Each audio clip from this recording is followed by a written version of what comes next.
मुंशी प्रेमचंद, जिन्हें उपन्यास सम्राट कहा जाता है, उनकी कहानियाँ आज भी उतनी ही प्रासंगिक हैं, रेलेवेंट हैं जितनी पहले थी। उनकी टॉप 5 कहानियों का सार यहाँ पर है।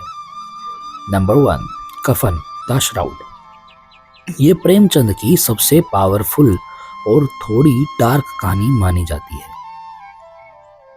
ये घीसू और माधव नाम के दो आलसी बाप बेटे की कहानी है। माधव की पत्नी बुधिया प्रसव पीड़ा यानी कि लेबर पेन से मर जाती है। दोनों के पास उसके अंतिम संस्कार के लिए पैसे नहीं होते।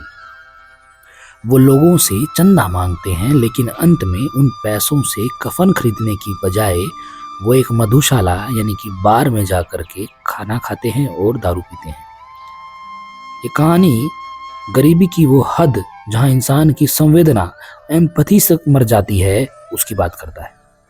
नंबर 2, ईदगाह। ये कहानी बचपन की मासूमियत और त्याग की एक खूबसूरत मिसाल है। छोटा बच्चा हामिद अपनी दादी अमीना के साथ रहता है। ईद के मेले में उसके दोस्त खिलौने और मिठाइयाँ खरीदते हैं, लेकिन हामिद अपने पास मौजूद सिर्फ 3 पैसों से अपनी दादी के लिए एक चिमटा खरीदता है ताकि रोटी बनाते वक्त उनकी उंगलियां ना जलें। नंबर 3, नमक का दरोगा। ईमानदारी और भ्रष्टाचार, करप्शन के बीच की एक प्रेरणादायक कहानी है।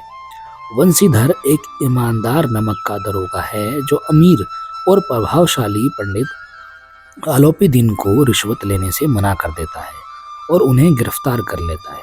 इस वजह से वंशीधर की नौकरी चली जाती है, लेकिन अंत में पंडित आलोपीदीन खुद उसकी ईमानदारी से प्रभावित होकर उसे अपनी पूरी जायदाद का मैनेजर बना देता है। ये कहानी अधर्म पर धर्म की और बुराई पर अच्छाई की जीत बताती है। नंबर 4, पूस की रात, ए नाइट इन जनवरी। किसानों की लाचारी और कड़ी मेहनत का चित्रण है ये कहानी। हल्कू एक गरीब किसान है जो पूस यानी कि कड़ाके की ठंड की रात में अपने खेत की रखवाली कर रहा है। उसके पास ठंड से बचने के लिए कंबल नहीं है। इतनी ठंड होती है कि वो खेत छोड़कर आग तापने लगता है और उसके खेत को जानवर चढ़ जाते हैं। वो दुखी होने की बजाय चैन की सांस लेता है कि अब उसे ठंड में बाहर नहीं सोना पड़ेगा। ये कहानी कृषि व्यवस्था और गरीबी की त्रासदी को दिखाती है। नंबर 5, बड़े भाई साहब।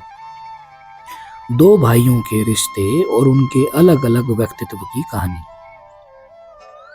छोटा भाई पढ़ने में तेज है और खेलता कूदता रहता है, जबकि बड़े भाई साहब दिन रात पढ़ते हैं फिर भी फेल हो जाते हैं। बड़े भाई हमेशा छोटे को नसीहत देते हैं। अंत में ये समझ आता है कि अनुभव यानी कि एक्सपीरियंस किताबी ज्ञान से बड़ा होता है और बड़े भाई का सख्त होना छोटे भाई की भलाई के लिए ही था।